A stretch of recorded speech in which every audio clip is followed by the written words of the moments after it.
Hello and welcome everybody. Happy Friday, welcome to 2022 and our first non-members webinar of the year. I'm extremely excited to be here with you all with a very interesting but cautionary webinar. We've talked last year a couple times about cryptocurrencies and the digital world of investing.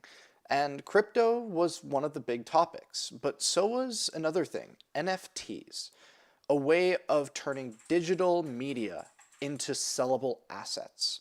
And we did do pros and cons, but we talked mostly about the benefits. After all, I don't want to come here and be the doomsayer saying the world's going to end. I would rather get to share the stories and why they're good.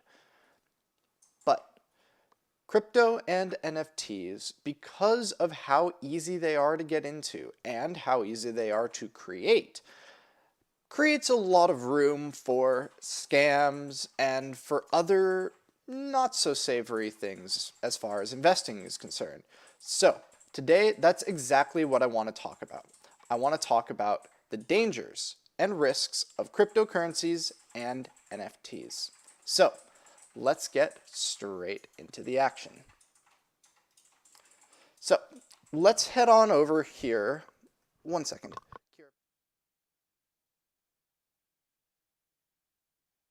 So let's get started here with the usual disclaimer. What I'm going to talk about today is very much my opinion. I follow a lot of information, a lot of news, and a lot of the really big stories within the digital space. And cryptocurrency and NFTs are two of those spaces. So a lot of this is my personal opinions. We're going to talk about things today that are legitimately crimes if the people involved are convicted. But they're not. Everything is a story and an allegation. So please, this is not a financial opinion. This is not a legal judgment or opinion. All I'm trying to show here is the dangers and the risks so that you understand both the risks and the potential rewards, because everyone just focuses on the rewards. And as always, past results can never guarantee future performance. So please do your own research in addition to this webinar before making any investment decisions. Quick recap. Let's get started really quickly with talking about the basics of crypto and NFTs. So let's start with what cryptocurrencies are. It's a type of digital currency where, much like the US dollar has paper, dollar bills, or coins, cryptocurrencies only exist on the internet and in code, in a computer, really. And because of this, they're not tied to a single country or a group of countries in the case of the EU. Cryptocurrencies are what are called decentralized. There is no one person or one country that manages them. The entire community makes sure that everyone else is doing what they're supposed to. And because of this, cryptocurrency follows a lot of encryption. Everything is safe behind lock and key so that you can't counterfeit or fake or lie about what's in the blockchain. So how do they actually work? As I mentioned before, they only exist in digital form on a computer or on a hard drive. These currencies, often called coins, can be stored in digital wallets that allow you to take those coins and put them in your pocket. And with those, you can buy and sell the coins. You can buy the coins for US dollars, or you can buy the coins with other coins, and you can trade them. And there are some places, mostly some of the smaller European countries have started to offer this, that you can pay at a grocery store with cryptocurrency. Mostly Bitcoin and Ethereum, two of the largest cryptocurrencies by far.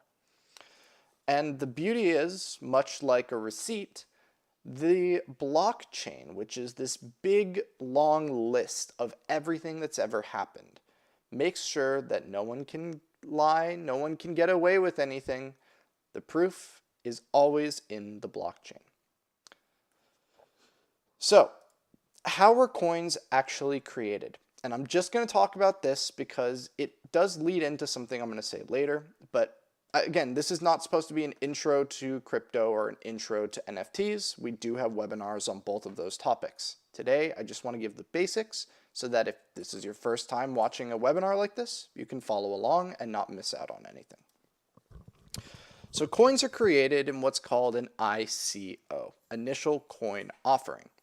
Just like a company, when they decide to go public and have an IPO, initial public offering, here we have an initial coin offering. After the initial coin offering, after the ICO, you can always, or not always, but you can get more of these coins through a process called mining. It's a process of turning your computer into US dollars, where every coin mined makes the next one a little bit harder.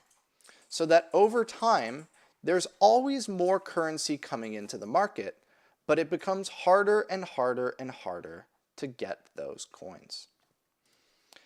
And this mining power can be used for a number of different things. 99% of the time, all they do is they maintain the ledger.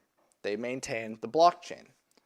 So your processing power is being used to keep track of everyone's transactions. But we're not here to talk about the big guys. We're here to talk about the little ones, the altcoins. So because Bitcoin and other cryptocurrencies were so popular, thousands of more coins have been created. But it takes nothing to create a coin and try and just use it. So everyone and anyone can start a new cryptocurrency. And for most coins, the only value the coin has is what another person is willing to pay for it.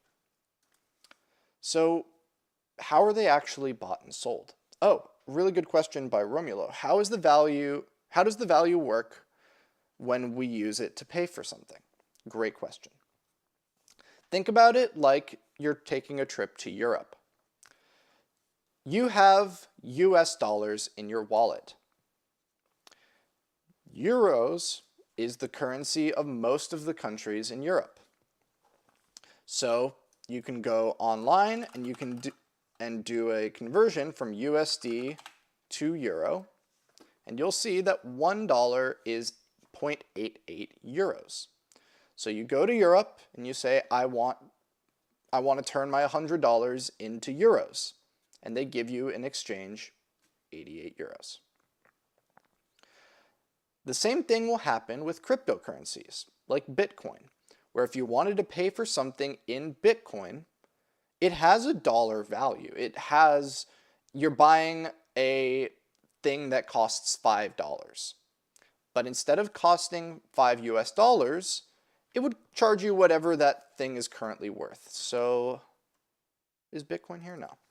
So what we can do is we can look at what is one Bitcoin worth.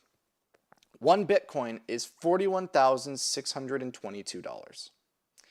So if you wanted something that was only $5, it would be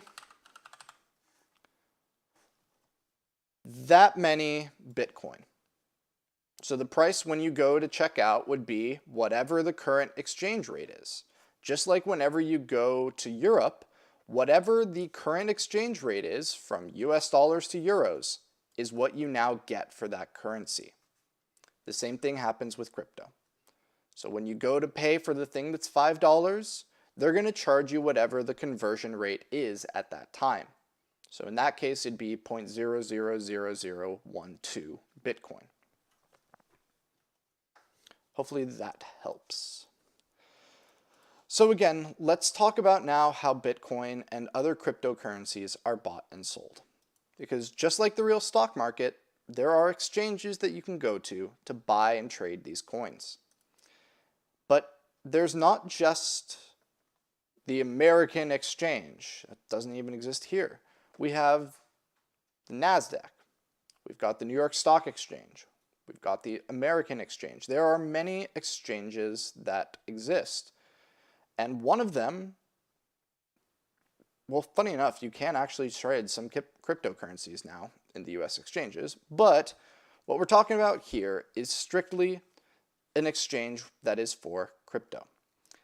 And unlike a company that can only be listed in one exchange, one coin can be listed in every single crypto exchange.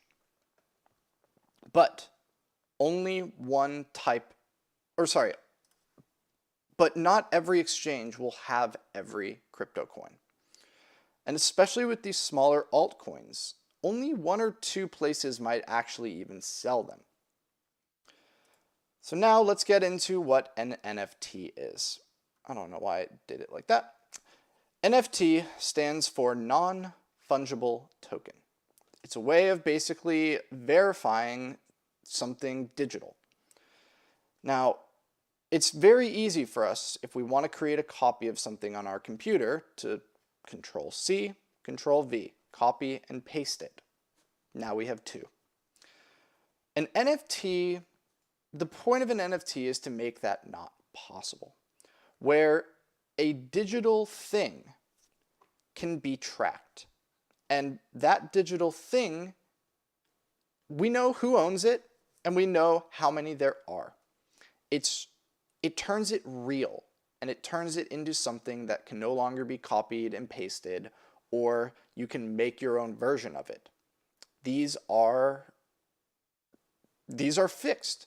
They are non-fungible, as the name says, where you can now no longer say, I can make a copy of this. This is one of 100. That's all there will ever be, kind of thing. So how do NFTs actually work? The idea of an NFT is similar to a serial number for a physical thing, where an artist can create a piece of art and give it a little signature called a hash. So this token, this piece of art, now is assigned to that signature. So whenever the artist sells that art, that signature goes with it. It's a signature of authenticity almost.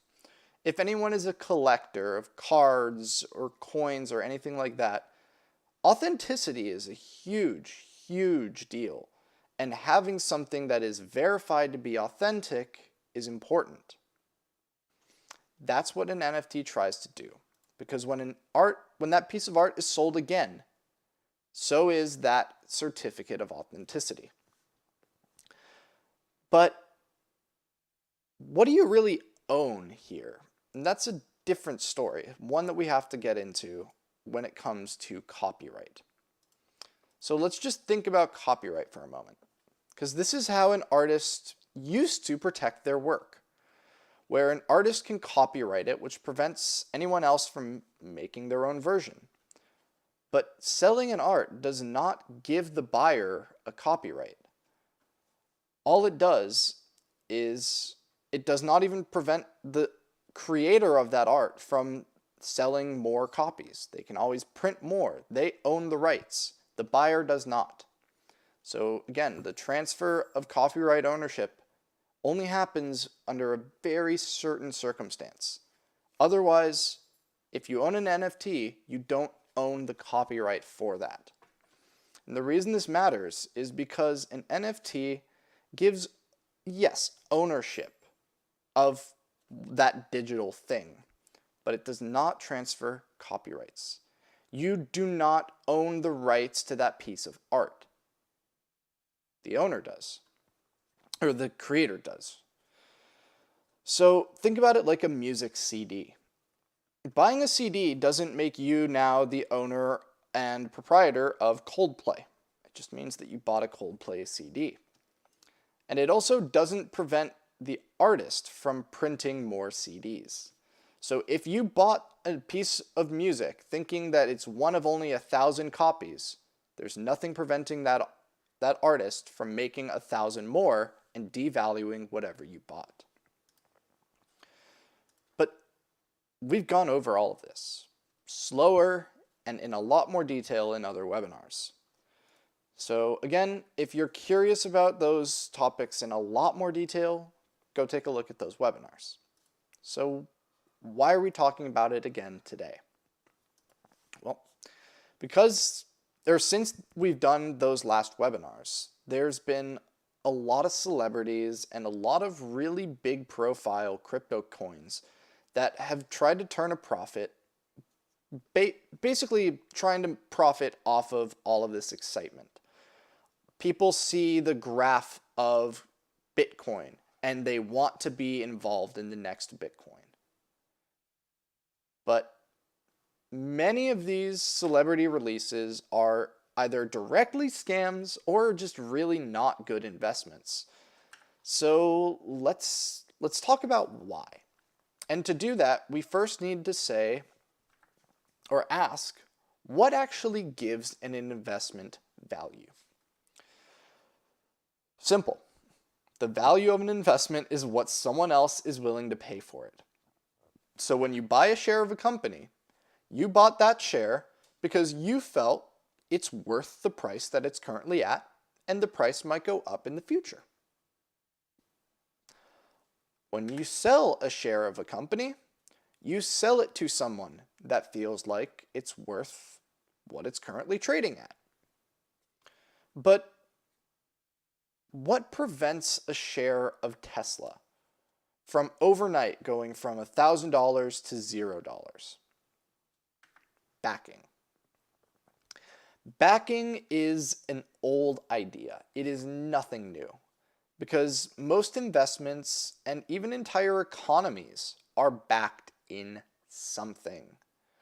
While this isn't completely true anymore, we've seen that backing can refer to something that has very well established value. It can be in US dollars, it can be in precious goods like gold, or even as simple as have the people promoting it put money into it.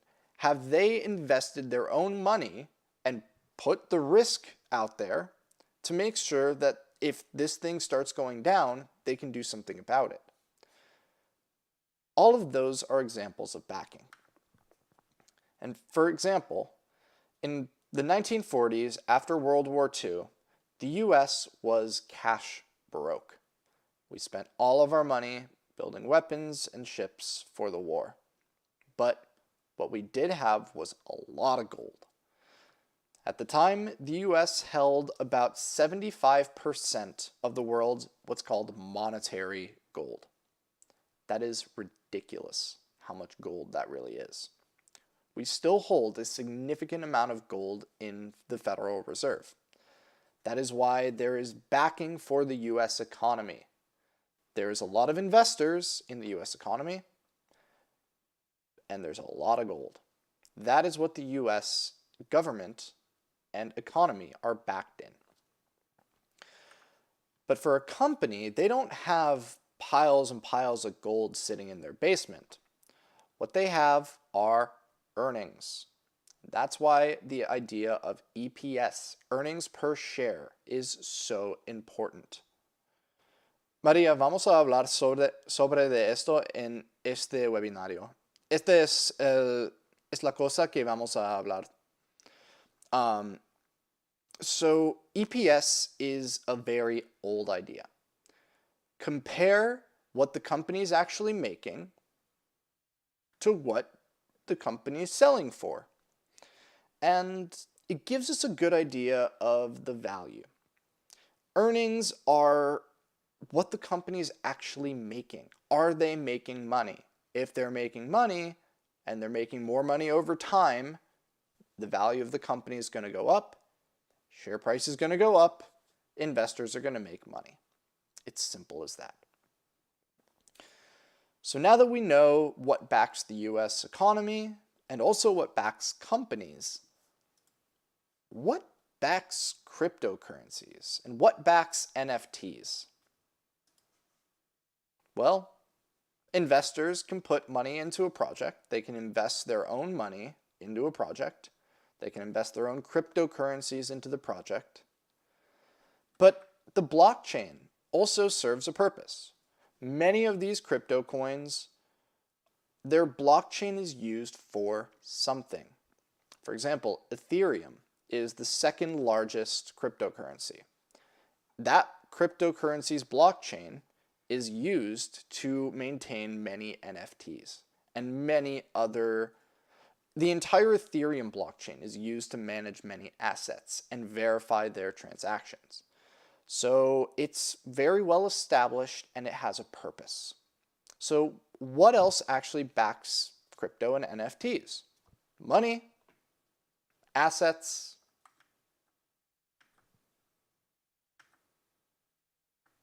That's really it. There's not really a lot that physically backs a cryptocurrency or an NFT. And in that is where the problems emerge.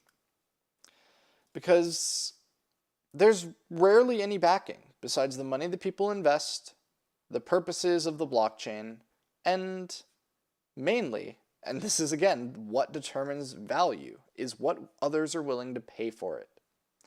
So that creates a pretty big problem. We talked before about crypto and NFTs are very easy to make. And we just talked about how they don't need backing in anything. So again, just about anyone with basic computer knowledge and knowledge of NFTs can create a token or NFT. And investors or people that have money to spend may see what's going on with these coins and want some for themselves. Wouldn't we all like to have been on this? I bought my first Bitcoin back in 2014. Bitcoin was less than $400 at the time. I sold it way earlier. I sold it for like $500 or something like that. That one Bitcoin now is worth $41,790. So you would have profited 12,680%. Wouldn't we all like to have that kind of return, right?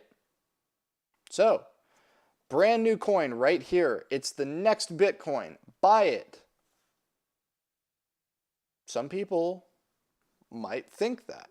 They might see a new project and say, they're saying it's the next Bitcoin. I want to be involved. I want in early. The earlier you buy in, the more profit you're going to make. You're going to make millions. It's going to the moon. This is the kind of stuff that circulates around crypto coins. And this is where scams emerge. Again, I've got to put this out there because it's important to say, and it also, again, I don't want to drag anyone's name through the dirt here. Not all of the examples I'm about to provide are intentional scams. A scam requires a person to be convicted in a court of law. For fraud, for embezzlement, for anything like that, it requires the person to knowingly have tried to steal money from others or deceive others to spend money with them. So where I can, I will provide the price history, only the price history of the coins I mention. And for NFTs, they're just going to be my opinion because NFTs, the value is whatever a person is willing to spend for them. So as always, please do your own research before buying or making any investment decisions. And that especially is true for crypto and NFTs. So let's talk about how these scams actually work. Many of these projects really rely on creating attention, getting people interested, and convincing those people that they should spend US dollars on whatever these things are. And they do this in a number of ways. One of them, and I'll come back to this one in a couple minutes here, is what's called showing the market cap. There is a list of the largest market cap coins. And anytime you look at a cryptocurrency, they will have the rank. They will literally say what the rank of that coin is in regards to market share and price cap. So what do those mean? Is that there is $800 billion in Bitcoin? Actually, yes. But when a new coin is created, what can happen is this. Me and Juan de los Palotes decided to make a coin. In our ICO, our initial coin offering, we said we're making 1 billion coins and each coin is going to ICO for $1. Right? Makes sense? 1 billion coins at $1 per coin. We now have a market cap of $1 billion. But there's nothing spent. No one has bought a single coin yet.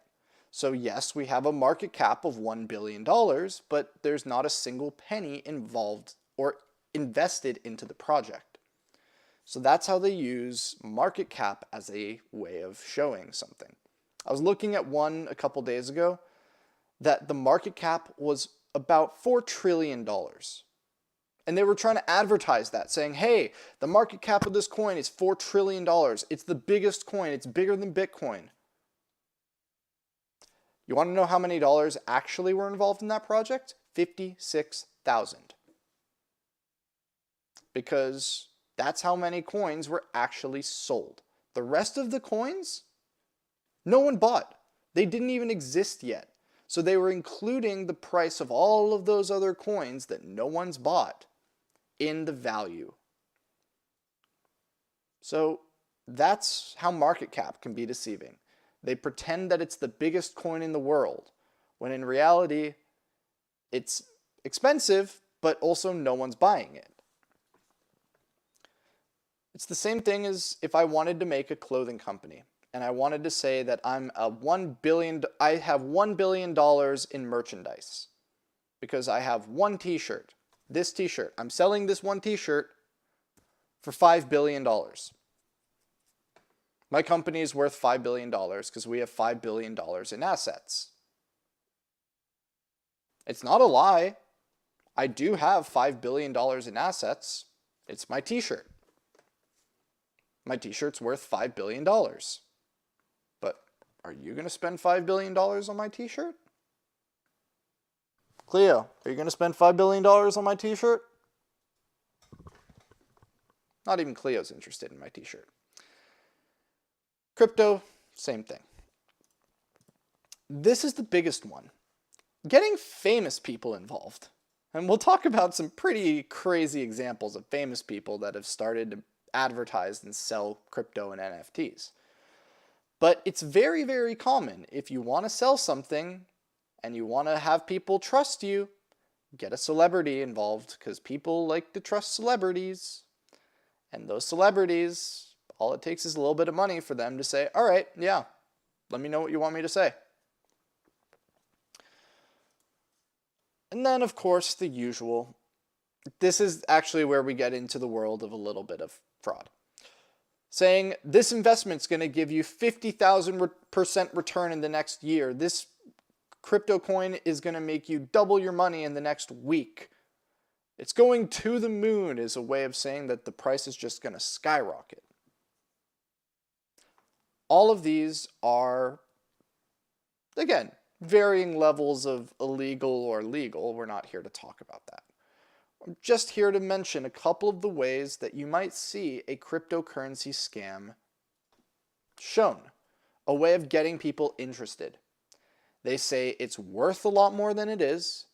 They get famous people involved, and they say this is only the beginning. It's going to go 500,000 times profit in 2 weeks, guaranteed. Let me show you what 500,000 profit in 2 weeks guaranteed actually looks like. Save the Kids token. This is one of the largest examples I've seen of what's called a pump and dump from 2021. A pump and dump is where a lot of people start saying, hey, this is the big thing. Hey, this is so big. Hey, you need to get involved right now. Especially famous people saying that you need to get involved right now. You're going to make millions of dollars. This is the next Bitcoin. And then when they start selling off to people, you're not buying from other investors. You're buying from the owners. The owners said, this thing's actually worthless. We're just going to sell you what we have, cash out, turn all of our coins into cash, and take your money and run. In June of this year, a group of YouTubers, and I'm not talking small YouTubers, every single person on this list makes over $1 million a year from YouTube, started promoting a cryptocurrency called Save the Kids. This group of people tried to market this coin by saying, oh, we're doing so much good, you can make millions while saving the kids, and that some of your profits would go to charity. Allegedly, again, this is not, we know nothing for sure, and nothing will be known for sure until a court of law says so. Allegedly, many of the promoters for the coin, after saying how big it is, we're all on board, we're going to the moon together, they sold their coins 15 minutes after the ICO. How do we know this? Remember how we were talking about that blockchain before? The blockchain remembers everything. So some internet detectives found out that all of the accounts that were involved in promoting this, all of the people involved in promoting this coin, sold off their coins about 5 to 15 minutes after the sale started. Personally, that feels a little deceitful. Getting people so excited about this long-term investment, and you sold off in the first 15 minutes. This is what that chart looked like. The price started off at 0.3 of a cent. And over the course of the next day, it dropped over 50%. And this one is not even that bad. This one is, honestly, I've seen worse. Here's worse. This was before it was traded at all. This was not the ICO price. The ICO price, right here. It jumped up, and then immediately after, plummeted to where it is now, where it is worth $0.000092.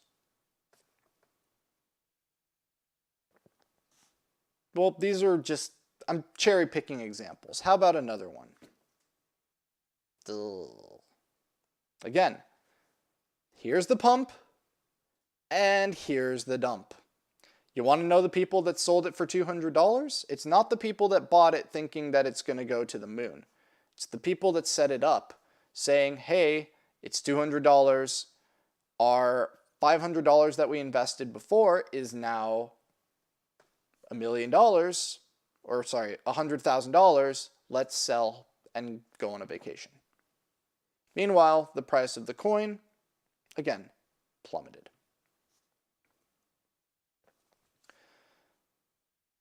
And these are not just older examples. I want to show you what I literally saw today. Like, while I was making this presentation, there's a couple of people that I follow on Twitter because they're pretty popular in terms of promoting cryptocurrencies. Right here. I blurred out the person's name for privacy, and again, because I'm not here to try and say, that person bad. I'm just trying to show what kind of advertising goes on. Shibooster has recently launched and is holding up very well. Community is great. The dev and marketing team is well known in the space. January 5th, 2 days ago. So, of course, he's a huge fan of this one coin in particular, right? This is the one thing that he is promoting. He's so heavily involved. No, it's an advertisement.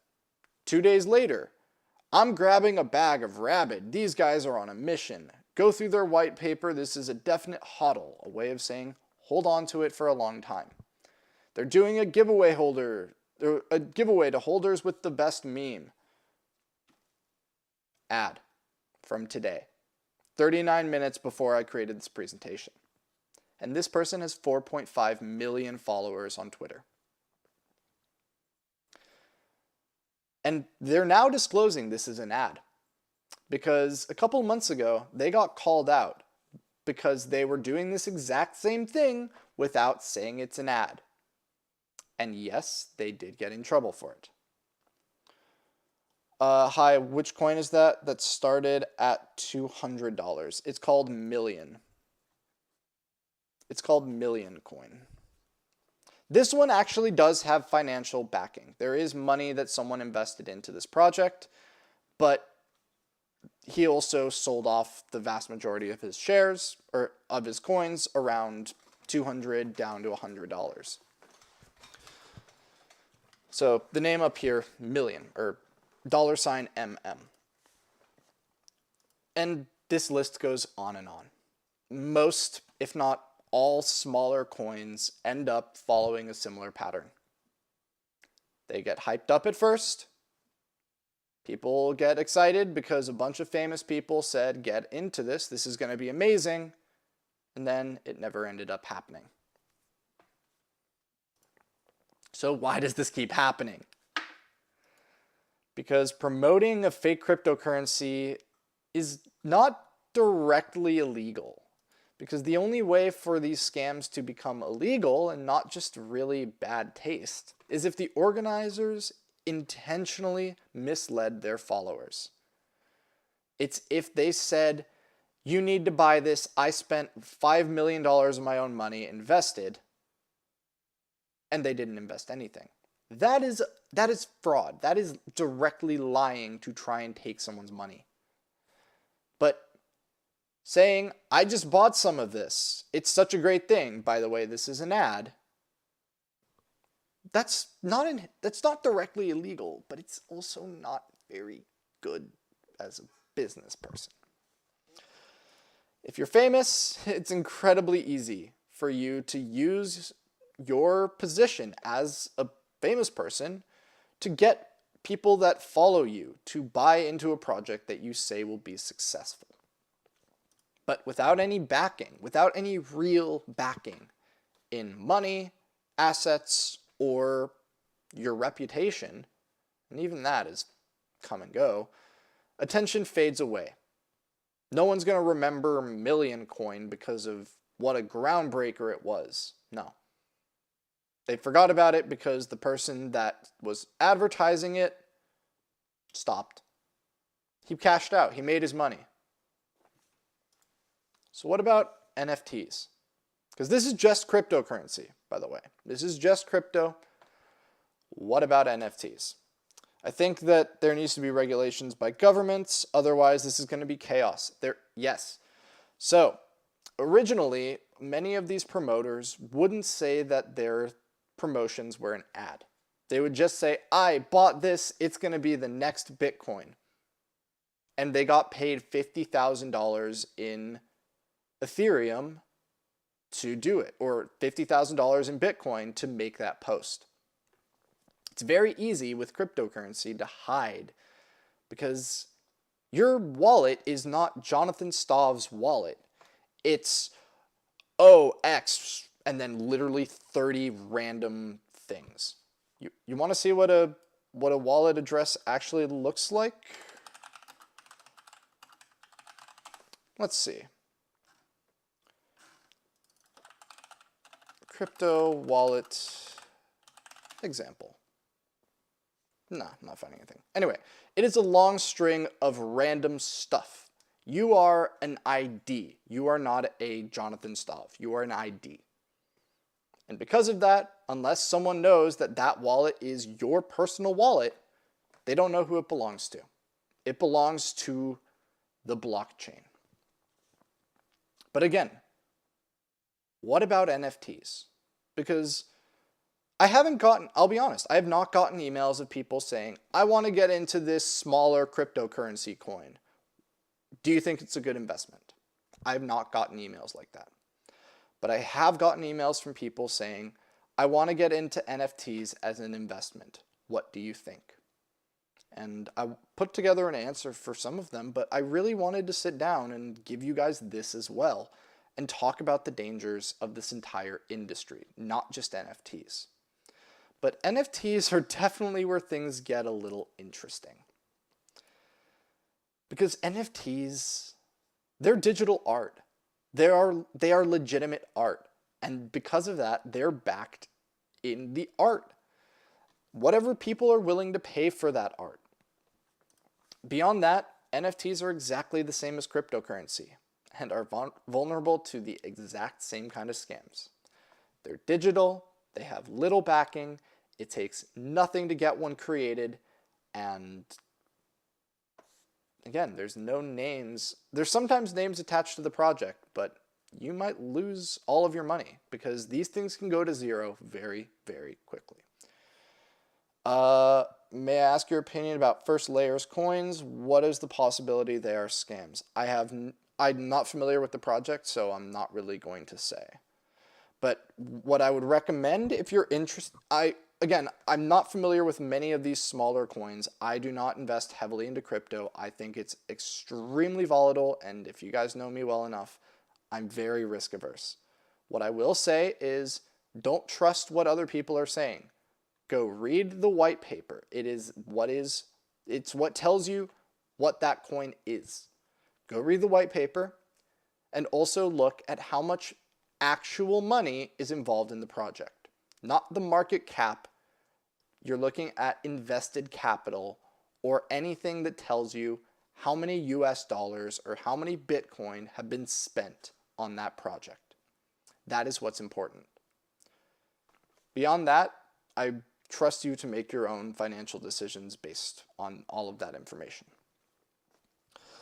So again, let's talk now about why NFTs are susceptible to a lot of the same stuff that cryptocurrencies are.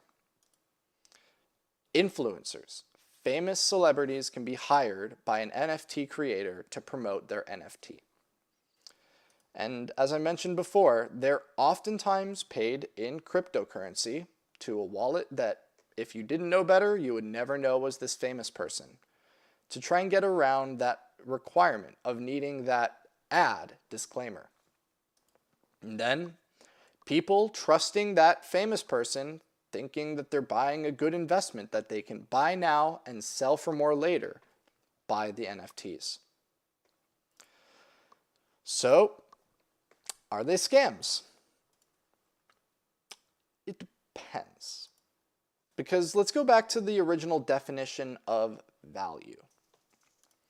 The value of most investments is simply what someone else is willing to pay for it.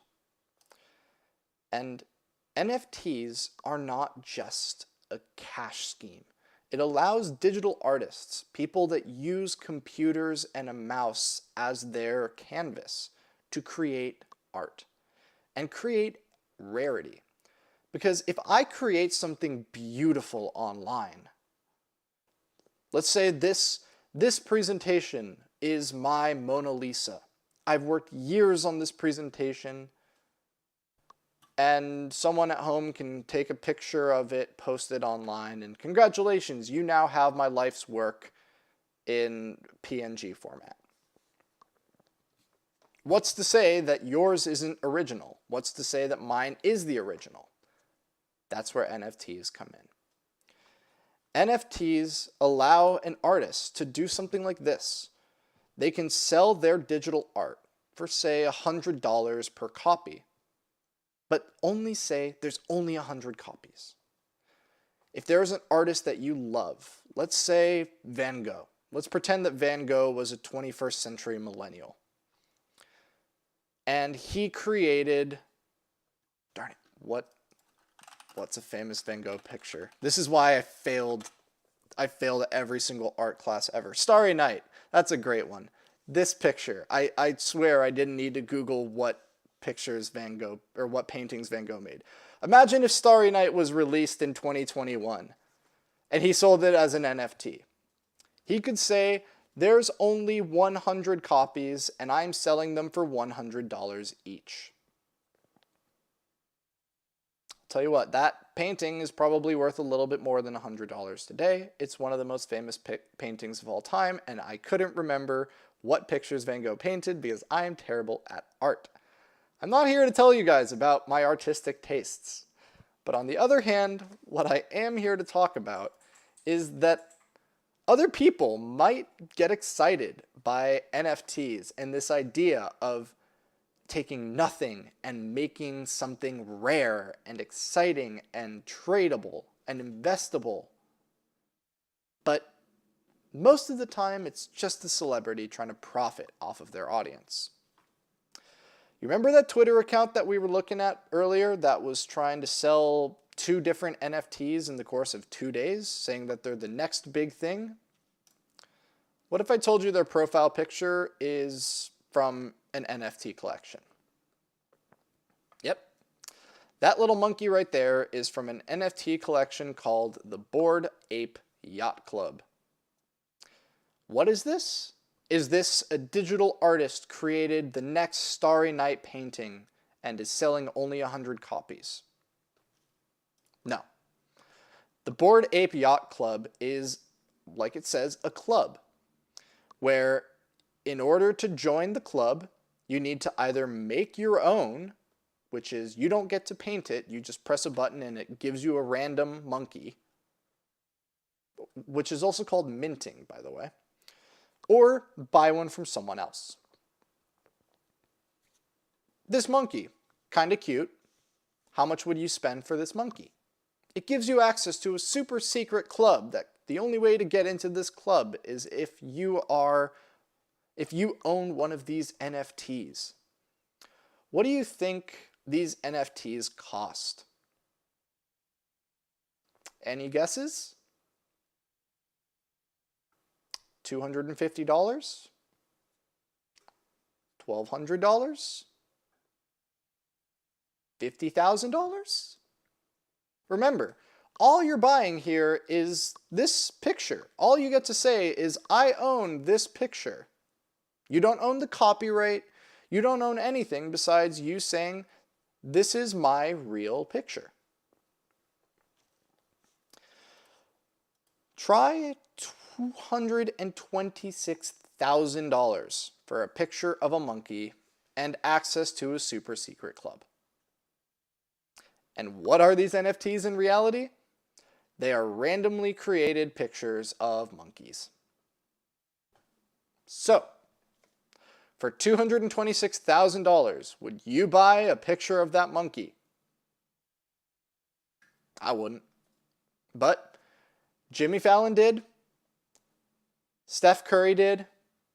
Snoop Dogg did. Many famous people have bought those $226,000 monkeys. So now, the Bored Ape Yacht Club is just one of thousands of NFT projects. They are not an artist selling their art. It is you press a button and you get this randomly created monkey that you now can try and sell to others if they think that monkey is worth it. Everyone and anyone, for the price of minting, in this case 71 Ethereum or 226,000 US dollars, can get one. They're not limited. This is not a digital artist creating art. This is not the 21st century Van Gogh creating his Starry Night. This is you press a random button and you get a monkey. I'm not going to say that the Bored Ape Yacht Club is this? But this is an example of someone that could be trying to profit off of someone else that sees this industry as real and profitable. Remember, an investment is you are looking for profit. You're looking to buy it now to sell it more for later. Do you think that anyone is going to want to buy your randomized picture of a monkey 15 years from now, and that they're willing to pay more than $226,000 for it? Not my decision to make. I will let you make your own. Monkey see, monkey do. Me monkey see, me monkey no want. I don't want to spend $226,000 on a picture of a monkey. So now, let's go talk about the other type of NFTs. Real, actual art. Because not even that is a simple answer. Because now we got to talk about what makes art art. And there is no good answer, and that's the problem. Art is what you make of it. I have gone to a museum and paid $40 to see a trash can overflowing with trash. Not in the corner of the cafe, literally on a pedestal with lights looking over it and a big plaque talking about the artist's vision with this work. And it was a picture of it was a big trash can with bags of trash inside of it. And those bags of trash were overflowing. Someone made that, calling it art, and someone else saw that and said, that should be in my museum, that people like me paid tens of dollars to go and see. If that's what physical art is, digital art is no different. Anyone can create and sell an NFT, and there's many people that have made and sold NFTs that you might not think as the buy now because this is your next big investment opportunity. Well, here's a list of some of the people in the past year that have. Melania Trump created an NFT called Vision. For $150, you can buy, again, not a real picture, just a digital picture of her eyes in watercolor and a 15-second audio message from her. Not your style? How about Quentin Tarantino, the director of one of the most famous movies of all time, Pulp Fiction? He tried selling pictures of the script of Pulp Fiction to his fans. He tried selling them, and he's now in trouble because remember how we talked about that copyright thing? Yeah, he doesn't own the copyright to that script. The studio does, and the studio didn't like this idea, so he's kind of in trouble with the studio over that one. How about Paris Hilton?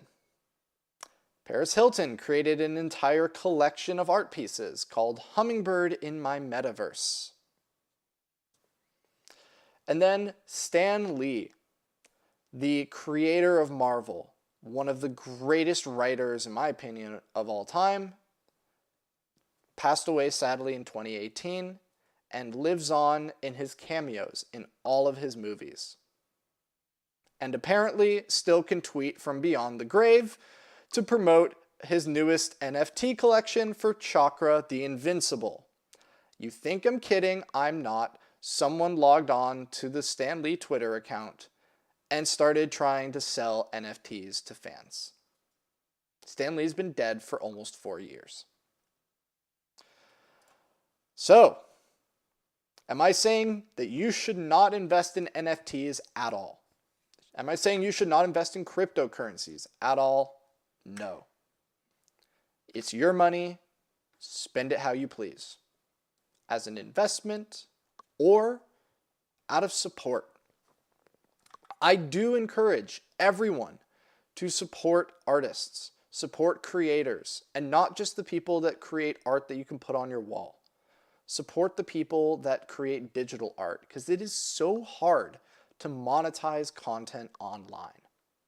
It is so hard. Ad revenue is pennies.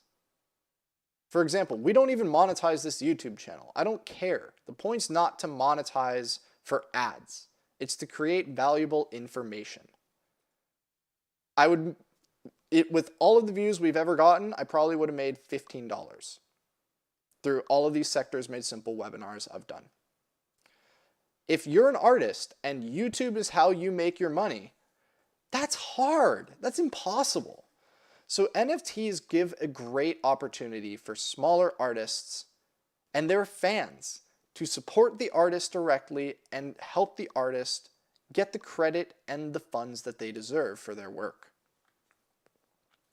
So just like you would support an artist in real life by buying their pictures, buying their photos, buying their art, buying their music, attending their concerts, NFTs are an amazing opportunity to support digital artists, people that their canvas is a computer screen and their showroom is the internet.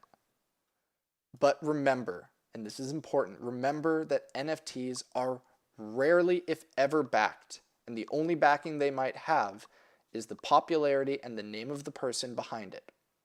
And the real value, the dollars and cents of it, is simply what another person is willing to pay for it. So what I recommend asking before you buy any NFTs, would I still buy it if I could never sell it? I would never say buy an NFT because you think it's going to be a huge profitable thing in the future. If it's art and that's a risk you're willing to take, by all means. There's no doubt in my mind that NFTs by real artists have value, and if those artists continue to be famous in the future, those pieces of art will continue to have more and more value in the future. But it is impossible to know for sure, and the fact is that 99.9% of NFTs, it's not about creating art. It's about making money. So, where does this leave us? Crypto and NFTs are amazing pieces of technology, and the world is an overall better place because of them. There are many benefits that decentralized currencies and limited digital quantity can do for investors, art fans, and creators alike.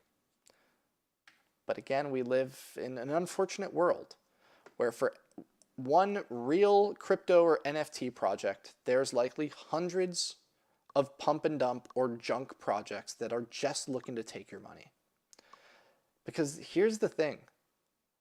As an artist, if you're trying to make money to live, you're not worried about trying to squeeze every penny that you can out of your fans. You're just trying to give your work at a fair price. Those people that are just trying to make a profit, that are deceiving people or trying to deceive people, they don't care. And the fact of the matter is, the reason that it's so much easier for a scam to succeed than a real project is because the scam has a lot more money. The scam is making money because it doesn't care about doing the right thing. It's a lot easier to make money doing the wrong thing than it is the right thing. But hopefully everyone here wants to do the right thing. So before investing in any smaller projects, coins, NFTs, or anything, please remember the risks, especially with NFTs. Ask yourself, would I still buy this if I could never sell it in the future? If you're okay with that and you want to support the artist, by all means, I encourage you to do so. But hopefully now you understand a little bit more about how common these scams, or scam's not the right word, these poor investment opportunities are, how many of them there are, how common they are, and why we need to really understand this space better before it becomes a clear area of investment, much like the stock market is today. We don't need to talk about the risks of having a stock drop to $0 because the SEC manages that, and exchanges manage that. There are systems and processes in place to make sure that things that are said to have value really do. There is no SEC of cryptocurrencies or NFTs. So please be careful, invest carefully, but if you're interested in the art side of it, it is an amazing, amazing resource. So, thank you all so much for joining us today. I'm very glad that I've gotten to provide a more cautionary tale to these industries so that you all can invest a little bit simpler, knowing both the potential benefits that everyone likes to share, but also the darker side of things that people don't really want to talk about, because it's not fun to talk about, but needs to be said even more so than the benefits. So, thank you all so much for joining us today. It's great to be back here with you all for an amazing 2022. Let's have an awesome start to the year. Members, we'll see you back for another members webinar on Tuesday. And everyone else, I hope to see you all on Friday next week when we continue this webinar series. We'll have a completely different topic, but we're always live on our YouTube channel, 4 p.m. Pacific, Los Angeles time, 7 p.m. Eastern, New York, or Florida time. And hitting the subscribe button is a great way to get reminded and notified when we go live. So thank you all so much, and we'll see you all very, very soon. Take care.